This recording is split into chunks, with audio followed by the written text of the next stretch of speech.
Hi everybody, and welcome to Bob's Gauge Trains. Thanks for stopping by and taking a couple minutes to be with us and see some trains. Today's video is going to be about the MP54s, otherwise known as the Pennsylvania Railroad MUs.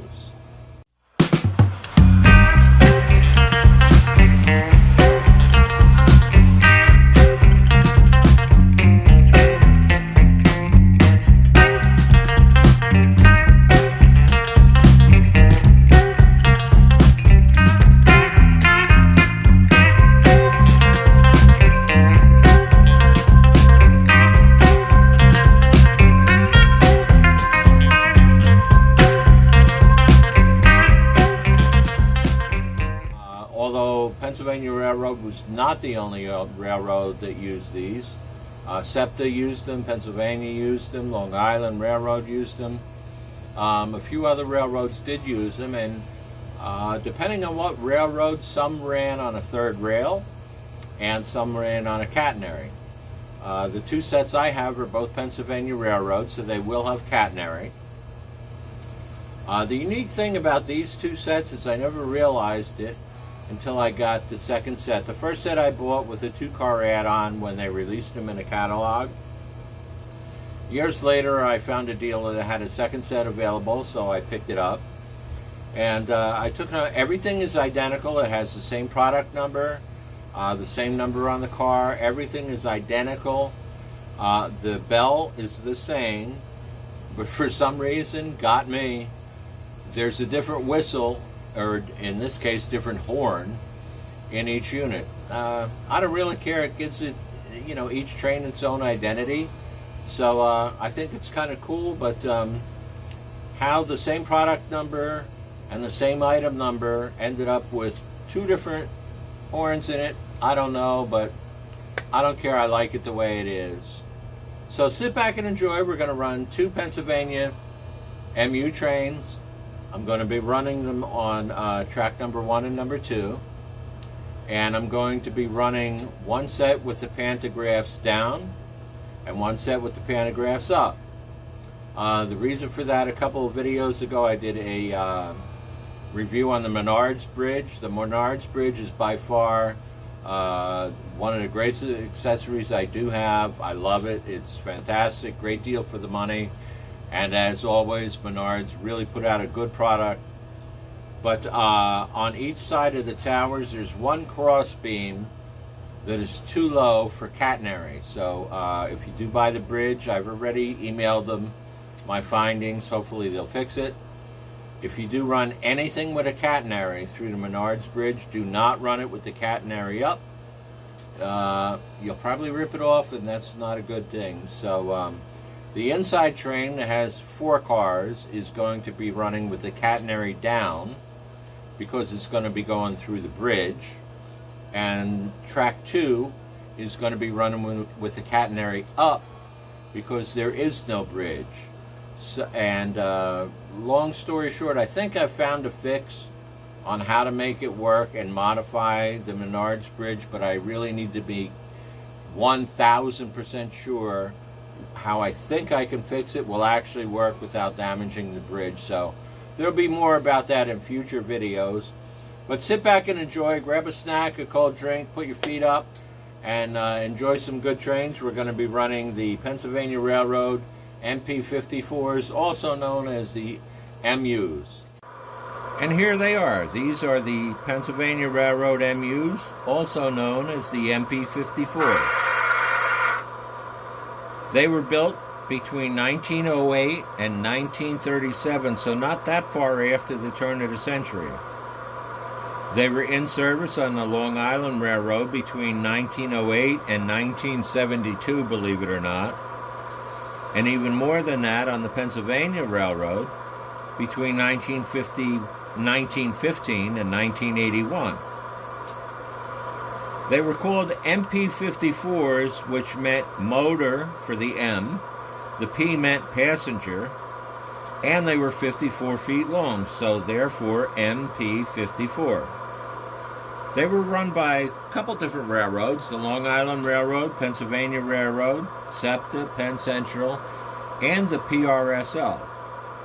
Depending on the railroad, some ran on a third rail and some ran on an overhead catenary.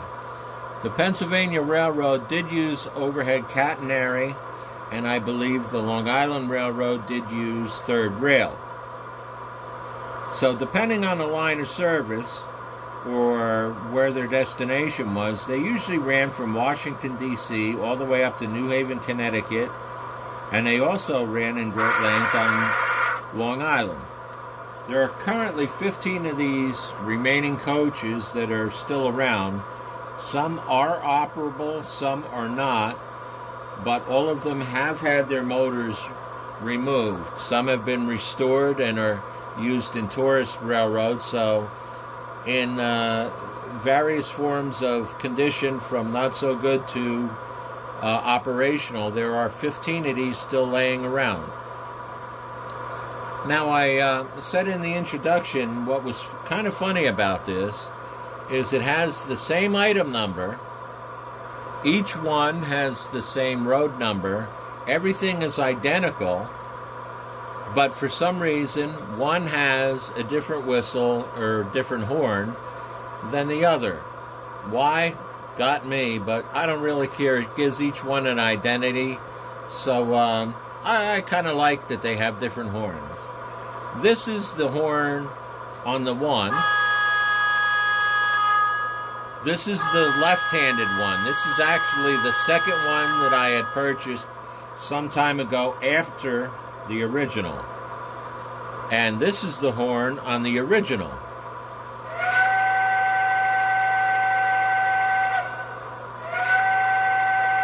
So as you can see, they're quite different. This is the original. And this is the one I bought several years later.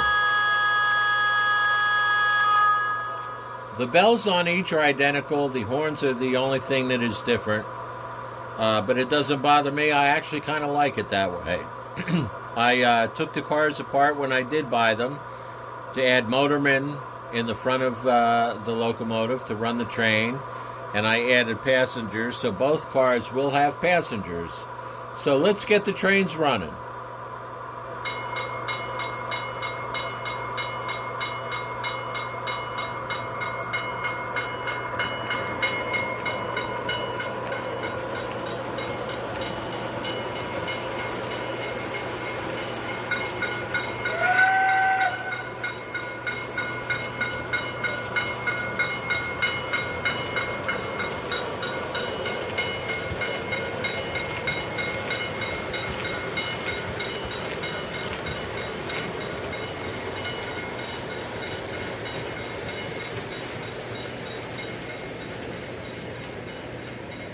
Like I said, you'll see the inside train running with the catenary down, the outside train with the catenary up. The reason is the inside loop goes through the Menards Bridge, and you can't run with catenary up because the bridge is slightly too low with one of the supports, and I don't want to damage the supports. I think I do have a fix for it, but that'll be down the road.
Lancaster.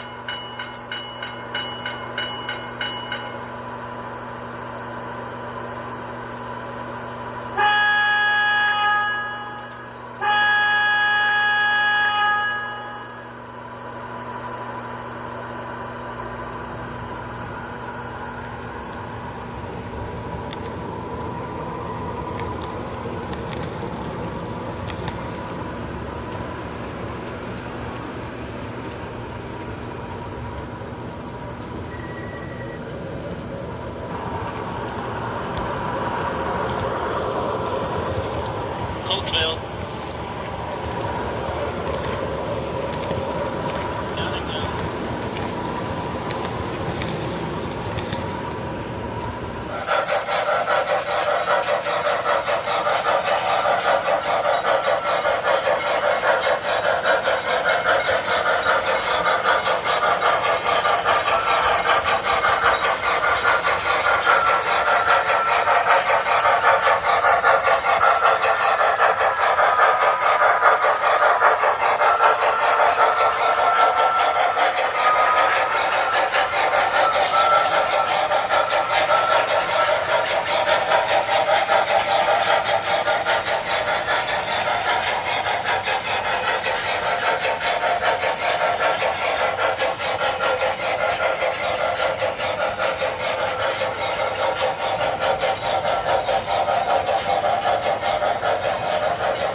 How's that track look? Are we clear? Over.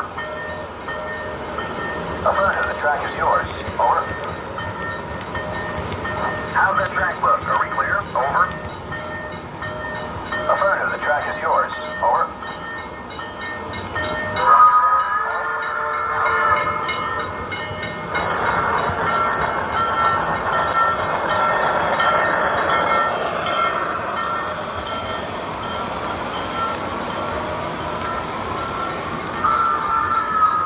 Thanks for stopping by, everybody. It was a lot of fun to run the trains today. I haven't run the MUs all that often lately. I don't know why. You know, we all get in a rut and we, you know, enjoy an engine and we run it for a while. And, you know, some get stuck on a shelf, and it was time to bring these guys out and let them stretch their legs. They're great models. As you notice, they had people in them. They did not come with people. I took the top off, the body off the chassis, and I glued some little people in the seats and put it back together. It's an easy job, not difficult, just takes time. But all my cars have people in them. So I hope you enjoyed today's video. We also got to see 4501. Quick note on that train, I found a 2-car add-on set. So I'm going to be taking that from a 5-car passenger train to a 7-car passenger train. I don't really want to go past that with a single engine steamer. I don't want to pull 10 or 15 cars and strain the engine. So there'll be more about that later, but there's 2 more Southern cars coming for the 4501. And we got to see some Pennsylvania Steam and a very special Pittsburgh Steelers box car. So I hope you enjoyed today's trains.